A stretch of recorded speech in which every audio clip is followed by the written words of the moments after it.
When you picture Joseph the carpenter, what's the first thing that comes to mind? For most of us, it's probably a young, strong guy, right? A peer to a young Mary. But what if I told you that for centuries the tradition was completely different? That the story was about a man who was nearly 90 years old? Well, today we're going to dig into the real story behind that image. And here it is, side by side. On one side, you've got the image we all know from modern art, the young, capable carpenter. And on the other, the man from ancient church traditions, an elderly widower. The difference is just, it's striking, isn't it? And it has huge implications for how we understand the whole story. Okay, so let's dive into this traditional portrait of Joseph, the one they call the Venerable Elder. Who was this man, really, according to these ancient sources? Well, the first thing is his age. Traditional sources, like the Coptic Synaxion, they get pretty specific. They don't describe a young man just starting out. Nope, they describe a righteous, respected elder, estimated to be about 90 years old when he was betrothed to Mary. 90! But it wasn't just his age that's so different from the modern picture. This tradition also says he was a widower, and he already had children from a previous marriage. Now hold on to that little detail because it is the absolute key to solving a very old question about the Holy Family. And that detail brings us right to the riddle of Jesus's brothers.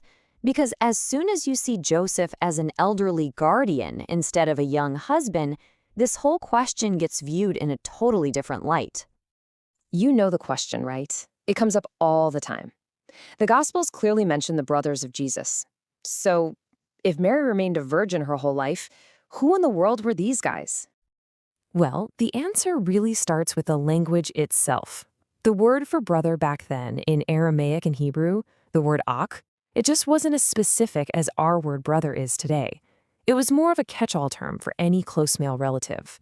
It could mean a cousin, a nephew, even an uncle. It was about kinship, not necessarily about having the same mom and dad. And you see this kind of flexible language all throughout the scriptures. Abraham calls his nephew Lot his brother. Jacob and his uncle Laban are called brothers. You even have cousins being called brothers. Using the word this way was totally normal at the time. So the early traditions came up with two main explanations. And what's crucial is that both of them affirm Mary's perpetual virginity. The Eastern tradition, remembering that Joseph was a widower, said they were his sons from his first marriage. That would make them Jesus' stepbrothers. The Western tradition, on the other hand, identified them as Jesus' cousins. So either way you slice it, they weren't the sons of Mary. Okay, so if we're looking at Joseph as an elderly widower, it completely reframes his relationship with Mary, doesn't it? It was never about a conventional marriage. It was about guardianship. So then, why was this elderly man chosen for this very young girl?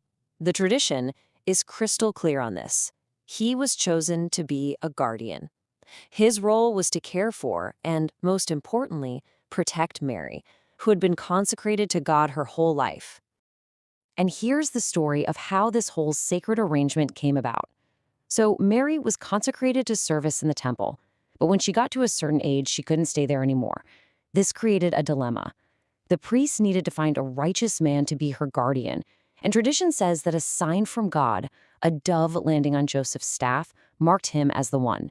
So he became her betrothed in name only to give her a legal and social shield. And let's be really clear here. This shield was a matter of life and death. Under the law at that time, an unmarried woman who was found to be pregnant could be stoned. Joseph's legal status as her husband was literally the only thing that could save her life. Now, at first, Joseph himself was confused and troubled by her pregnancy because he knew she was virtuous. But this is the moment everything changes. An angel appears to him in a dream and says, "Don't be afraid. What is conceived in her is from the Holy Spirit."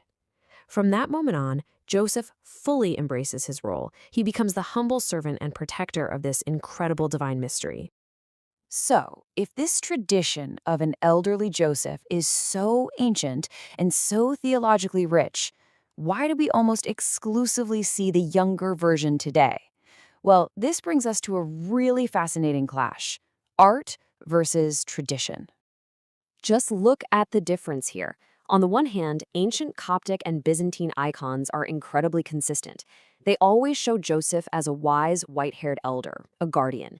But then, starting around the Renaissance, Western artists began to paint him as a young, strong man.